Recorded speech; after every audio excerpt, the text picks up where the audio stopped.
tem se dedicado muito tempo de estudo, e já há alguns anos, sobre o impacto na vida dos filhos do relacionamento deles com a mãe. Porém, recentemente, estudos recentes começaram a tratar também sobre o impacto na vida dos filhos do relacionamento com o pai. Do relacionamento com o pai. Eu aprendi antes de ser pai que os filhos já nascem amando a mãe, porque são gerados ali no ventre, aprendem a sentir a batida do coração da mãe, o cheiro da mãe, eles já nascem amando a mãe. Mas os filhos têm que aprender a amar os pais. E estudos recentes têm comprovado, têm mostrado, demonstrado os impactos terríveis, tanto positivo quanto negativamente, do relacionamento de filhos com os pais. E é bom que nós, homens, entendamos isto, estudemos isto, paremos, pensemos nisso e reconheçamos e assumamos, sobretudo, a nossa responsabilidade no relacionamento com os filhos. Filhos que têm bons relacionamentos com os pais crescem de forma mais madura, mais saudável e são mais determinados na vida e mais seguros para todas as situações. É o que nós vamos aprender e isso é importante para a nossa vida. Queridos, na lição de hoje, nós teremos a oportunidade de estudar um assunto magnífico. Magnífico. É claro que nós vamos tratar de questões traumáticas envolvendo a vida de dois homens de Deus, Eli e Samuel. Esse assunto, para mim, é um assunto que mexe muito comigo, porque, primeiro, que é relação de pai e filho, não é? Segundo, porque Samuel cresceu dentro da casa de Eli, vendo as coisas que estavam acontecendo, e acabou que Samuel repetiu os erros de Eli. Na verdade, assim, Samuel foi criado mais por Eli do que pelos seus próprios pais, porque ele foi para a convivência com a família de Eli ainda criança, e ele cresceu ali no templo, sendo ensinado por Eli. E o que a gente vai aprender é que Samuel repetiu depois, na sua fase adulta, reflexos do comportamento vicioso de Eli com os seus filhos. Se a gente parar para estudar, eu sou estudioso do comportamento humano, sou terapeuta, eu estou fazendo curso de psicanálise e gosto de estudar, de observar o comportamento humano. A gente vai perceber que o que Samuel fez foi repetir o comportamento aprendido. Nós chamamos isso de crenças negativas por vícios de repetição por crenças negativas enraizadas. Isso aqui não é maldição hereditária, nada disso. Isso é vício de repetição por comportamentos devido a crenças enraizadas. Então, o que Samuel fez depois foi aquilo que ele viu Eli fazendo. Qual foi para Samuel o padrão de paternidade que ele recebeu? O padrão de Eli, o trato de Eli com os seus filhos. E a gente vai perceber que Eli foi um homem de Deus, Samuel foi um homem de Deus. A Bíblia diz que Samuel me chama a atenção, a Bíblia diz que desde a sua infância, nenhuma das palavras de Samuel Deus deixou cair por terra. Mas os filhos de Samuel, infelizmente, não foram bem cuidados por eles. Eu não gosto de falar assim de grandes homens de Deus, no contexto bíblico. A gente vai estudar mais à frente sobre a família de Davi, e eu acho chato ficar falando, mas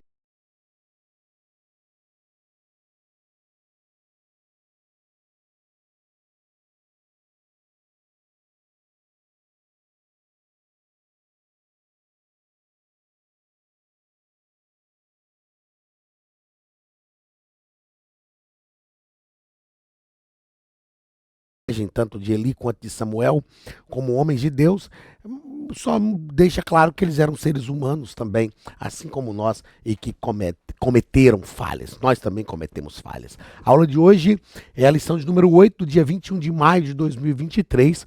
Nós vamos estudar sobre a importância da paternidade na vida dos filhos. É um assunto que eu gosto muito, é um assunto ao qual eu tenho me dedicado. Deus tem me dado a oportunidade de falar com homens, falar para homens, ministrar para homens, para a gente entender esta verdade.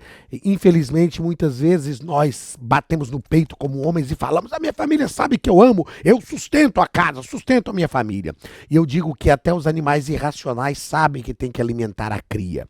Isso não é sinal de amor. Alimentar a cria, até os animais irracionais fazem. Nós somos muito mais do que isso. Nós fomos constituídos por Deus para ser pais, para demonstrar para os nossos filhos o que é o princípio de paternidade. E esse princípio de paternidade, quando ele não é instaurado na vida do filho desde a sua tenra infância, isto faz com que os filhos tenham dificuldade até de se relacionar com Deus, porque Deus também é pai. Então, o inconsciente do filho vai dizer o seguinte: ah, Deus é pai, mas o meu pai é pai, olha o que o meu pai fez comigo. Então, nós precisamos trabalhar isso. Ah, pastor, eu tive muita dificuldade no relacionamento com o meu pai. É tempo, então, de trabalhar isso na sua mente. Pastor, eu sou pai, os meus filhos já são crescidos e eu realmente falhei muito na infância deles. Então, sempre é tempo de corrigir uma conduta. Ah, pastor, mas os meus filhos já são pais também, então chame, sente com ele, converse. Meu filho, ó, eu falei com você na sua infância, hoje eu entendo isso, eu aprendi, me perdoe, peça perdão. Isso produz cura. Isso produz cura. Então, o nosso relacionamento com os filhos gera princípios de paternidade que faz com que eles se relacionem com Deus alicerçados nesses princípios. Texto áureo está em Efésios capítulo 6 e o versículo 4. E vós, pais, não provoqueis a ira a vossos filhos, mas criai-os na doutrina e a admoestação do Senhor.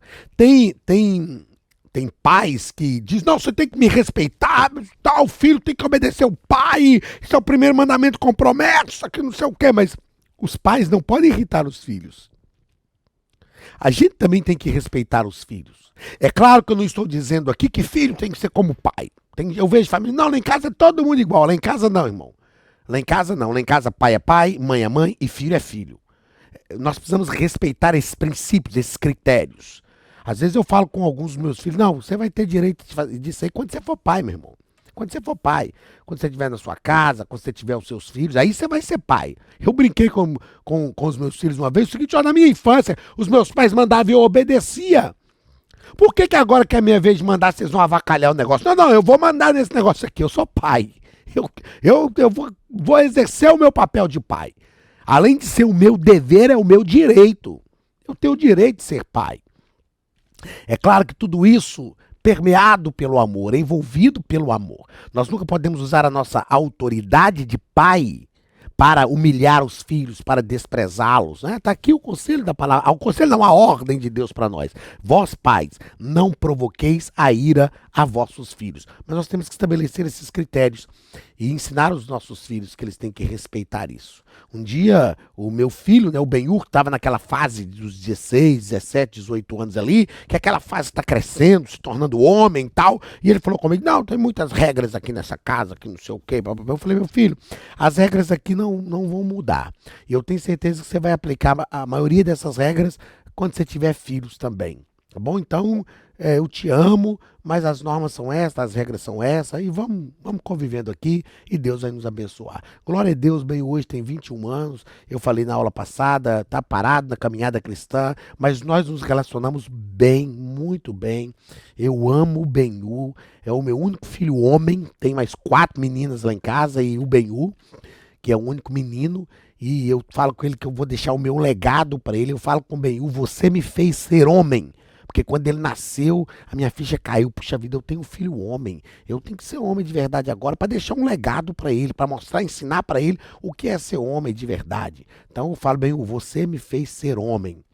Você me fez homem de verdade. Então nós temos um bom relacionamento e para a glória de Deus. O meu é meio desligado de rede social. Às vezes quando ocorre, como eu estou nos Estados Unidos, a gente se fala muito pouco, mas é um filho amado, um filho querido, é um menino espetacular, um menino brilhante, e o Benhu é uma bênção na minha vida. Vamos à verdade prática. Quando o padrão divino para a criação de filhos é negligenciado, as consequências são terríveis para a família. É claro que nós precisamos entender que nós somos seres humanos, nós cometemos falhas. E mais importante do que cometer as falhas é corrigi-las. É reconhecer que nós falhamos. É pedir perdão para os filhos. Meu filho, me perdoe, eu falei com você. Eu já fiz isso diversas vezes, não tenho medo nem vergonha de fazer de novo, porque nós erramos. Tem gente que fala, não, eu não erro, não, eu sou pai, ele tem que me respeitar. Não, irmão, a gente comete erro, sim. A gente comete falha. E tem hora que a gente tem que chegar e falar, meu filho, ó, me perdoe. Eu já tive uma situação que eu dei lá um couro na Axa, que é a mais velha. Dei nela um couro e tal. Mas depois eu pedi ela perdão. Falei, minha filha, me perdoe. Não pelo couro, porque o couro você mereceu. Mas pela forma que eu te bati. Eu acho que eu me excedi. Eu fiquei muito irritado na hora. É claro, eu não machuquei ela, não estou falando disso. Mas foi o fato em si. Eu falei, ó, me perdoe. Você precisava realmente tomar um couro. Hoje as pessoas falam, ai, pastor, mas não pode bater. A Bíblia fala que nós não podemos, não podemos deixar de açoitar o filho com vara, porque depois ele vai nos envergonhar. É claro que tudo de forma necessária, proporcional. Irmãos, isso é Bíblia. Isso é Bíblia. E tem filho, irmão. Ó, eu já fui filho. E tem hora que o filho pede para apanhar. Fala a verdade. Tem hora que o filho vai fazendo uma coisa, faz outra, faz outra, faz outra. Minha mãe falava assim, eu vou te pegar, eu vou te pegar, eu vou te pegar. E ficava assim uns 30, 60 dias. Mas no dia que ela pegava, meu irmão, ela ia batendo na gente, falando, lembra que há 2 meses atrás você fez isso, isso, eu falei que ia te pegar e... Lembra que você fez isso há 1 mês atrás? Eu falei que ia te pegar e ia. Meu irmão, quando minha mãe acabava de bater na gente, a gente tinha tanta certeza que aquele couro era merecido, que quase que a gente agradecia a oportunidade em nome de Jesus por ter tomado aquele couro. Então, filho é assim, filho tem hora que ele pede para apanhar. Aí a gente vai lá e atende o pedido dele. Dá umas palmadas, dá umas chineladas, umas varadas e fala, ó, isso é pro seu aprendizado, mas eu te amo, viu? Papai te ama. Então, mas tem hora que a gente tem que realmente pedir perdão. Meu filho, me perdoe, eu falhei com você. Não é vergonhoso. E nem nos faz perder a autoridade de pai. Muito pelo contrário. Nos faz verdadeiramente ter autoridade com o filho. E faz o filho perceber que ele é alvo do nosso amor. Palavra-chave da lição de hoje é paternidade. Paternidade. O que é ser pai? O que é exercer esta paternidade? Texto áudio. Texto áudio. Leitura bíblica em classe. Está em 1 Samuel, capítulo 2, versículos 12 ao 17, versículo 22, e depois no capítulo 8, do versículo 1 ao 3, que nos diz o seguinte: eram, porém, os filhos de Eli, ó, irmãos, isso aqui, ó, nossa, é terrível. Um dia eu ouvi um camarada falando assim, fulano, filho do pastor fulano de tal, é homossexual. Irmãos, isso no mundo espiritual tem um peso. O filho do pastor fulano de tal é homossexual. Isso tem um peso.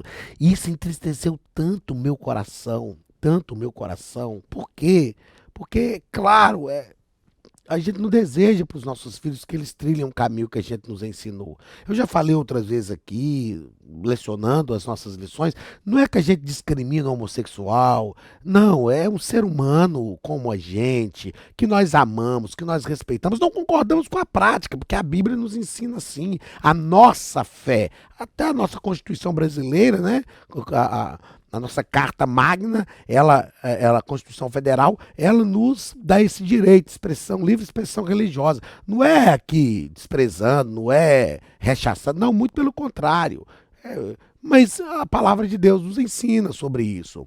Então isso tem um peso muito grande. E esse versículo para mim, quando diz assim, eram, porém, os filhos de Eli, o sacerdote, o homem de Deus, filhos de Belial, e não conheciam ao Senhor. Que coisa terrível isso aqui. Porquanto o costume daqueles sacerdotes com o povo era que, oferecendo a alguém um sacrifício, vinha o moço sacerdote, estando cozendo a carne com o garfo de 3 dedos em sua mão, e dava com ele na caldeira, ou na panela, ou no caldeirão, ou na marmita. E tudo quanto o garfo tirava, o sacerdote tomava para si. Assim faziam a todo o Israel que ia ali a Siló.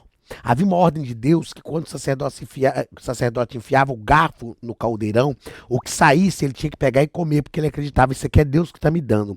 O que eles faziam? Eles enfiavam, tiravam, escolhiam, selecionavam, tirava mais e comia. Eles eram sacerdotes que não obedeciam os critérios de Deus para a vida sacerdotal. Também antes de queimarem a gordura, vinha o moço do sacerdote e dizia ao homem que sacrificava: dai essa carne para assar ao sacerdote, porque não tomará de ti carne cozida, senão crua. Ou seja, o camarada oferecia a vítima para ser sacrificada em holocaustos, rolos mais caustos, que é queimar por inteiro. Aquela vítima tinha que ser imolada e sacrificada por inteiro, queimada no altar de holocausto. Aí o sacerdote, Ofni e Finéias, mandava o moço lá, falava: não, pega lá que nós vamos fazer um churrasco.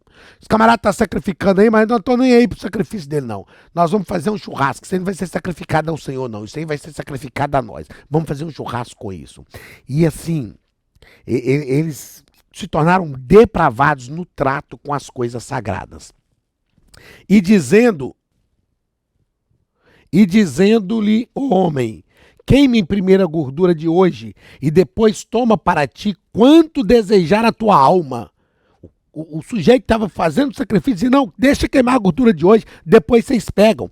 Então ele lhe dizia: não, agora hás de dar, e se não, por força o tomarei. Então não respeitavam. Era, pois, muito grande o pecado desses jovens perante o Senhor, porquanto os homens desprezavam a oferta do Senhor. Era, porém, Eli já muito velho, e ouvia tudo quanto seus filhos faziam a todo Israel, e de como se deitavam com as mulheres que em bando se juntavam à porta da tenda da congregação. Olha só, os camaradas não tinham ética, não tinham respeito, eram adúlteros, se deitavam com as mulheres à tenda da congregação, que se juntavam em bandos. E Eli, infelizmente, não corrigiu seus filhos como deveria. E sucedeu que tendo, agora aqui no caso de Samuel, e sucedeu que tendo Samuel envelhecido, constituiu aos seus filhos por juízes sobre Israel. E era o nome de seu filho primogênito Joel, e o nome de seu segundo filho Abias, e foram juízes em Berseba. Porém, seus filhos não andaram pelos caminhos dele, antes se inclinaram à avareza, e tomaram presentes e perverteram o juízo. Então, como eu disse aqui nas minhas palavras iniciais nessa aula, Samuel teve como padrão de paternidade Eli, e ele cometeu os mesmos erros que Eli cometeu como pai, de não corrigir os seus filhos. Então vamos lá. Na nossa introdução, o nosso comentarista vai deixar claro que nós vamos estudar aqui sobre duas famílias. A lição de hoje, como já está aí no nosso texto bíblico, nós vamos estudar duas famílias. A família de Eli e vamos estudar a família de Samuel. Vamos entender aqui como os pais. A aula de hoje vai nos mostrar como os pais são responsáveis pela boa formação moral e espiritual dos filhos, antes da igreja local e das instituições de ensino. A família. Deus disse a Israel assim: ensinarás isto aos vossos filhos, assentado nas vossas mesas, andando pelo caminho, ao se deitar e ao se levantar. A educação dos seus filhos não é responsabilidade da escola, é sua responsabilidade. A educação espiritual de seus filhos não é responsabilidade da escola bíblica dominical. A escola bíblica dominical vai corroborar, acrescentar aquilo que você já está ensinando em casa. Então nós precisamos entender isso. Primeiro ponto. Olá, queridos alunos e alunas da Academia de Pregadores. Que bom ter você conosco neste momento tão especial. Estamos aqui para apresentar a nova plataforma da Academia de Pregadores, que foi construída ao longo dos últimos meses com muito carinho, um grande investimento, para levar até você não somente um conteúdo de excelência, mas também tecnologia de ponta. Veja comigo. Os cursos estão organizados por trilhas na página principal. Aqui você encontra sugestões, lançamentos, temas específicos e outras categorias. No final da página tem uma trilha com todos os cursos. Após começar os seus estudos, a primeira trilha será Continuar assistindo, que mostra somente os cursos iniciados por você. Sobre a capa do curso consta o número de aulas, a carga horária e um botão para adicionar os favoritos. Nesta seta, você pode expandir e ver um vídeo de introdução. Para fazer login, clique no avatar no canto superior direito e insira o seu e-mail e senha usados no cadastro. Caso tenha esquecido a senha, é só clicar neste link, preencher o e-mail cadastrado e a senha será enviada. No canto superior esquerdo fica o novo menu do portal. Ao abrir um curso pela primeira vez, você vê as informações do curso e do professor. E na lateral, ou logo abaixo se for no celular, está a lista de módulos e aulas. Algumas aulas iniciais podem ser grátis e qualquer pessoa que fizer um cadastro rápido pode assistir. Após se matricular, aqui você vê as aulas concluídas, aulas liberadas ou agendadas. Você pode adicionar os favoritos, dar uma nota ao curso e acompanhar o seu progresso. E se você sair do curso e retornar depois, o sistema vai abrir exatamente a última aula assistida. Se estiver no computador, use esta seta para ampliar a tela.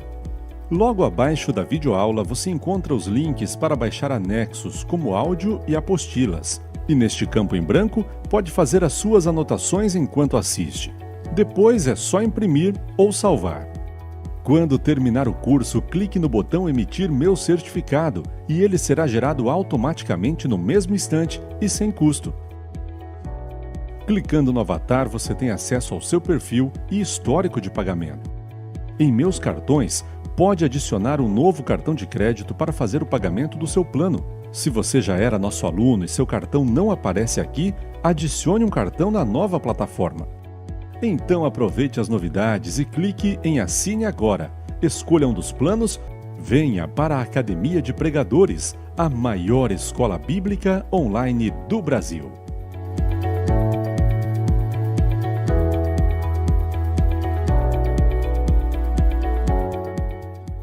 Primeiro ponto, a paternidade dentro da família. Primeiro parágrafo, a primeira família. Então, no princípio aqui, o nosso comentarista deixa claro que no princípio da humanidade, a figura do pai definia-se como líder dentro do lar, responsável por prover alimento e cuidar da segurança de sua família.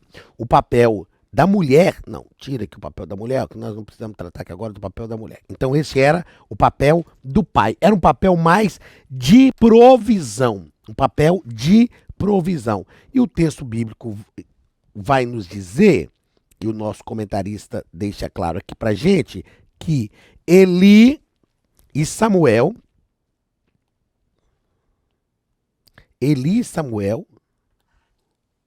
pronto, selecionei tudo que eu quero aqui. Eli e Samuel, a despeito da vida ilibada perante Deus e o povo, foram displicentes com a própria família, principalmente com os seus filhos. Principalmente com os seus filhos.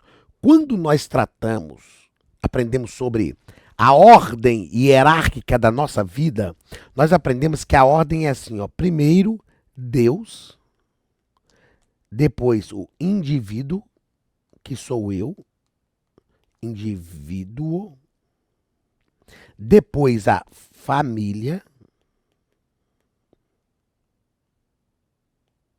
e depois a igreja. A ordem da nossa vida, gente, é essa aqui. É essa aqui, ó. Deus, eu, família e igreja.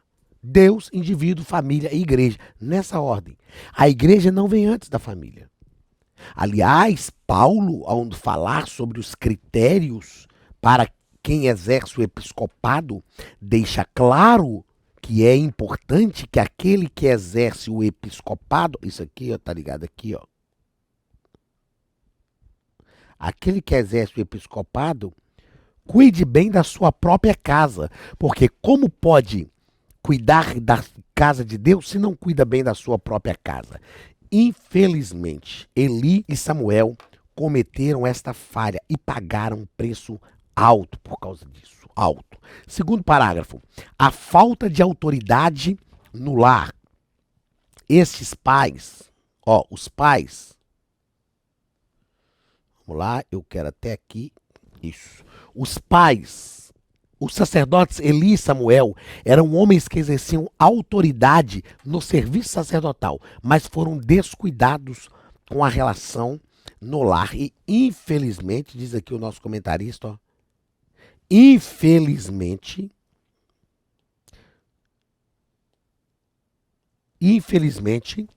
somente seus pais não percebiam que seus filhos apresentavam problemas de ordem moral e espiritual. Isso aqui, gente, isso aqui é uma triste realidade para os nossos dias. Eu fiz questão de colocar isso aqui, ó. Triste realidade. Triste realidade. Triste realidade. Oh, meu Deus. Realidade nos nossos dias. Às vezes, quando nós vemos algumas situações com filhos de famílias que a gente ama, que a gente vai falar com os pais, irmão, observe o seu filho. Fala, que isso, pastor? Misericórdia, pastor. Nosso Deus, o senhor está pensando mal dos meus filhos. Eu sempre digo que uma das grandes virtudes de um pai é reconhecer os erros dos seus filhos, as deficiências dos seus filhos. Nós precisamos reconhecer e exaltar as qualidades dos nossos filhos. Nós precisamos exaltar essas qualidades. Falar, meu filho, você tem esse potencial, você tem essa qualidade, você é isso, você é maravilhoso, não sei o quê, temos que falar. Mas nós temos que reconhecer, falar, meu filho, senta aqui com o papai. Ó, você está falhando nessa área. Você está falhando nisso aqui, minha filha, você está errando nesse ponto. Nós temos que fazer isso. Porque às vezes todo mundo está vendo, só os pais que não veem. Só os pais que, não, tá tudo bem, que não sei o quê. Não, acham bonitinho ainda. Oh, que lindo, meu filho. Irmão, cuidado, irmão. Cuidado. Seja prudente. Não aponte o dedo para o filho dos outros, esqueça dos seus. Né? Nós precisamos entender isso. O terceiro parágrafo do primeiro ponto. Problemas de uma paternidade ausente. Problemas de uma paternidade ausente. Eu achei magnífico esse ponto aqui, ó, que o comentarista nos propõe, e eu quero grifar isso aqui e para que você entenda isso aqui com muito carinho, com muito cuidado. Principalmente nós, os homens. Especialistas atestam que a presença da figura paterna é muito importante para o desenvolvimento do indivíduo. Ela oferece uma espécie de sustentáculo afetivo. Nesse sentido, a ausência da figura do pai é um problema grave para a família. É um problema grave para a família. Nós, como homens, precisamos entender. Eu sei que a nossa concepção foi feita por Deus da gente ser mais racional, menos emocional do que a mulher. Eu sei, gente. Só que nós precisamos entender que é importante estarmos perto dos nossos filhos. É importante estarmos perto dos nossos filhos. O pai cristão é uma referência. O pai cristão tem que ser uma referência de segurança para os filhos, de equilíbrio, controle das emoções e de estabelecimento de prioridade para a vida. Ele tem que ser isso. Ó. Os pais transmitem aos filhos valores quanto à bondade, a gentileza, o falar correto, dentre muitos outros. Nós precisamos ser, pastor, mas eu não consegui, eu falhei. Aí nesse ponto aqui, ó, é que eu escrevi aqui, ó, sempre é tempo. Sempre é tempo de reconhecer,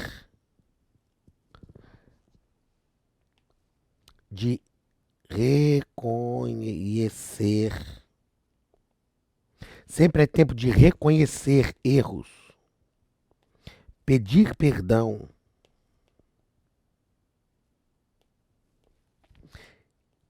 e realinhar a conduta. Aproveite esta oportunidade. Aproveite. Se você reconhece que falhou como pai, é o tempo agora, é o momento agora. Não precisa ter vergonha. Chega pro filho e fala, ó, eu aprendi hoje. Eu fiz isso com os meus filhos, eu fiz um curso de coaching integral sistêmico pela Febracis. Eu fiz um curso de coaching. E não é esse coach bagunçado, avacalhado que tem por aí. É um coach que estuda mesmo o comportamento humano. E teve um dia que eu tive uma aula que mexeu comigo. Eu cheguei em casa, sentei os meus filhos, falei, eu preciso conversar com vocês. E aí eu fui escrevendo algumas coisas. Lá em casa tem uma porta de vidro grande, eu fui escrevendo com pincel na porta de vidro e mostrando para eles. No final eu falei, eu errei. Eu errei com vocês, eu reconheço aqui os meus erros, as minhas falhas, e eu quero que vocês me perdoem. A partir de hoje eu vou ser diferente. Eu reconheço. Sempre é tempo de reconhecer erros, pedir perdão e realinhar a conduta. Sempre é tempo. Ah, pastor, mas os meus filhos já estão grandes, casaram, saíram de casa. Amém. Então vai lá, corrige isso depressa. Fala com eles. Chega, reconhece, fala, me perdoe, papai errou. Eu entendo hoje que eu errei. Peça o perdão e a bênção de Deus vai estar sobre a sua casa. Segundo ponto, tipos de paternidade extremista. Primeiro é a paternidade autoritária. É aquela paternidade que o pai trata os filhos como se fossem elementos neutros. Ele, eu mando, você obedece. Cala sua boca. Esquece o que você sabe e faz aquilo que eu mando. Pastor, mas funcionou comigo. Na minha geração também era assim, só que agora vivemos outra geração. Ok? Funcionou na nossa geração, agora não funciona. Aí a gente vai fazer o quê? Vai ficar batendo na tecla que não funciona? Ou nós vamos reconhecer que os nossos filhos estão vivendo um outro momento social, um outro momento de globalização mundial e que nós precisamos respeitar esse conhecimento que eles têm também. Então, eu anotei aqui que a autoridade paterna é uma conquista realizada desde a infância dos filhos. Desde a infância, a gente vai ensinando os filhos, eu sou seu pai. Eu não sou seu irmão, não sou seu colega de escola, eu sou seu pai. Eu fui colocado por Deus na sua vida para te abençoar. Então eu sou o seu pai. Então a primeira paternidade extremista é a paternidade autoritária. A segunda paternidade extremista, que é o contrário da autoridade autoritária, é a paternidade permissiva. A paternidade permissiva é exercida pelo pai que entende que os filhos devem tê-lo como exemplo, mas ele não corrige quando comete erros, nem aconselha quando se decepciona com situações complexas da vida. Ele deixa, não, faz o que vocês querem. Tem pai que fala, eu nunca precisei dar uma chinelada no meu filho. O meu filho sempre fez o que quis. Eu lembro que eu era criança e meu pai leu um texto que a gente acha até hoje, se você procurar no Google aí, 10 formas de fazer do seu filho um criminoso. 10 formas. Dê sempre razão para ele, dê a ele tudo o que ele quer. Nunca decepcione ele, nunca frustre as expectativas dele. Então, nós precisamos ter cuidado. Eu escrevi aqui que os limites impostos sobre a égide do amor.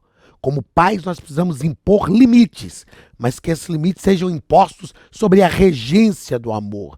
Debaixo, coberto pelo amor. Os limites impostos sobre a égide do amor são como caminhos seguros nas trilhas da vida. Nós precisamos, como eu já disse aqui, um dia o Benhu falou comigo, só tem muitas regras aqui em casa. Eu falei, meu filho, e eu não posso abrir mão de nenhuma delas. E a maioria delas você vai ter também com seus filhos. Eu te amo, mas temos algumas regras que precisam ser respeitadas. Terceiro parágrafo do segundo ponto. O terceiro parágrafo do segundo ponto. Eli criou os filhos que se tornaram profanos. Como nós falamos aqui, os filhos de Eli eram filhos de Belial.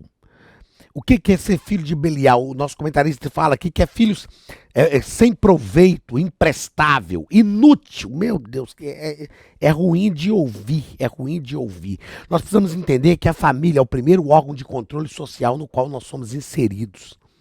Então, a polícia é um órgão de controle social, o Estado é um órgão de controle social e a família é o primeiro órgão de controle social. Então, eu anotei aqui que a família é o nosso primeiro e mais essencial ministério. Nós temos que assumir a nossa família realmente como nosso ministério. Antes de pastorear a igreja, eu tenho que ser pastor dos meus filhos. Eu tenho que amá-los. Eu falo que até nas dificuldades que eu tenho com os meus filhos, Deus me ensina a pastorear. Eu falo com a Gil, bem, na hora que a gente pastorear a igreja, que surgirem problemas, eu falei, meu filho, você não sabe, nós já fomos treinados em casa. Tivemos diversos problemas com os filhos e aprendemos a pastoreá-los em casa. E estamos prontos para pastorear a igreja. Terceiro e último ponto. O fracasso dos pais, relapsos com seus filhos. Primeiro parágrafo. Omissos para com os filhos. Omissos para com os filhos. E eu fiz questão de anotar aqui o seguinte: os filhos de Eli não conheciam o Senhor. Os filhos de Samuel, os filhos de Eli não conheciam o Senhor, eram filhos de Belial. Os filhos de Samuel eram sem disciplina, avarentos e profanos. Meu Deus do céu. É preciso, diz o nosso comentarista, é preciso ensinar a disciplina aos nossos filhos, mas para isso é preciso estar presente na vida deles. Infelizmente, Eli e Samuel se envolveram mais com o ministério do que com a sua família. Foram homens relevantes para o ministério. Samuel, como eu disse, nenhuma das suas palavras caiu por terra, mas infelizmente não foi um homem próximo da família. Vamos ter cuidado, irmãos. Vamos ter cuidado. Eu não estou falando para a gente deixar de exercer o ministério. Eu estou falando para a gente exercer como nosso primeiro ministério a nossa família. Segundo parágrafo do terceiro ponto, a isenção de responsabilidade de Eli e Samuel para com os filhos. Então, o nosso comentarista diz que sem esses sacerdotes exercerem autoridade em suas casas, seus filhos se tornaram vulneráveis e propensos às fraquezas da carne. Eles não exerceram o sacerdócio dentro da sua própria casa. Eu louvo a Deus. Falhei, como eu disse agora há pouco aqui, já pedi perdão para os meus filhos, peço quantas vezes for preciso, mas eu louvo a Deus que Deus já me usou como profeta, tanto aliás, Deus já me usou como profeta para todos os meus filhos. Eu me lembro que a última vez foi agora, uns 2 meses atrás, a Axa foi comigo em um culto. E no dia Deus me deu autoridade e é difícil porque a gente como pai, né? Senhor, o Senhor vai me usar para falar com minha filha, eu conheço muita coisa da vida dela, mas nesse dia eu falei com a Axa, eu sou seu pai, mas hoje eu sou profeta de Deus para sua vida. Assim me manda te dizer o Senhor, Deus está agindo assim, e fui falando, e ela se quebrantou, ela chorou. Aí, um dia desse eu já estava aqui nos Estados Unidos, liguei para ela, conversei com ela, e ela falou, papai, tudo aquilo que Deus usou o Senhor para falar comigo está se cumprindo, está acontecendo na minha vida. Realmente Deus está num tempo assim de um relacionamento profundo comigo e eu estou assim, sentindo a presença de Deus cada vez mais forte na minha vida, estou me envolvendo mais com Deus, estou tendo experiências profundas com Deus. Minha filha, glória a Deus, glória a Deus. Embora não seja fácil, eu penso que é bom, irmãos, quando Deus nos usa como profeta para a nossa casa. Os meus filhos, eu lembro deles pequenininhos, chegando e falando comigo, papai, ora por mim, minha cabeça está doendo. Eu lembro uma vez o Benhu estava passando mal e aí ele veio falar comigo, eu falei, Benhu, você crê que se o papai orar para você, Jesus vai te curar agora? É claro que eu não queria sair de casa para levar ele no hospital também, que era longe, eu estava descansando. Aí ele falou, eu creio, papai, eu orei por ele, falei, Jesus te curou, meu filho, pode ir pro seu quarto. Aí fui pro meu quarto, dobrei meu joelho, fui orar, falei, Deus, cura o Benhu, Senhor, cura o Benhu. E isso faz parte do crescimento dele, da fé dele, cura ele. Aí daí a pouco, e aí, Benhu? Ele falou, papai, Jesus me curou, eu já tô bom. Falei, glória a Deus, glória a Deus.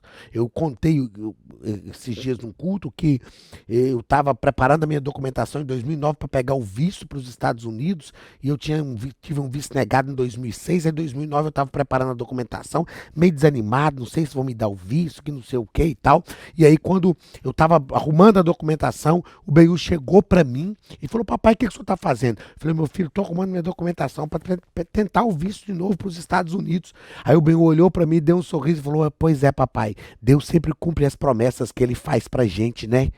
Na hora que ele falou aquilo, Deus falou no meu coração, eu vou te dar o visto. E eu lembro que eu falei, gente, Deus está usando esse filho. Meu Deus está te usando, meu filho, Deus está te usando. E o Benhu tinha aí uns 7 anos de idade, ia fazer 8, e são experiências que Deus nos dá no contexto da nossa família. E é bom quando os nossos filhos sabem, o meu pai é um homem de Deus, a minha mãe é uma mulher de Deus. Deus fala com a gente através da vida deles. Glórias a Jesus pela nossa família, glórias a Jesus pelos nossos filhos. Terceiro e último ponto, tratamento inadequado. Eu vou fazer questão de grifar algo. Eu quero parabenizar publicamente aqui o comentarista, o escritor da nossa lição. É claro que é até assim, talvez muita ousadia minha parabenizar um homem experiente como o pastor Elenay Cabral, que é o escritor dessa lição, que é o nosso comentarista, um homem que eu tenho grande admiração, professor aqui na nossa academia de pregadores. Mas ó, ele escreveu algo aqui que eu quero fazer questão de grifar e encerrar a aula com isso aqui, ó. Há uma pressão natural com a família do pastor por causa da natureza pública de sua função. Gente, em nome de Jesus, mulher de pastor não é Mulher Maravilha, não é super mulher, é ser humano. Filho de pastor, não é pastorzinho, não é pastorzinho. Nós precisamos entender isso aqui, ó. Os seus filhos, antes de tudo, são filhos como outros filhos, são filhos como outros filhos. São crianças, adolescentes e jovens que precisam ser cuidados, que precisam de cuidados pastorais e espirituais. Precisam de cuidados pastorais e espirituais. Nós precisamos ter cuidado para não colocar sobre os filhos dos pastores um jugo que eles não podem carregar. Quantos filhos de pastores que se desviaram porque se decepcionaram com esta carga pesada que se coloca sobre eles? Eu sou filho, papai é evangelista da igreja, mas atuou muitos anos como pastor mesmo sendo diácono.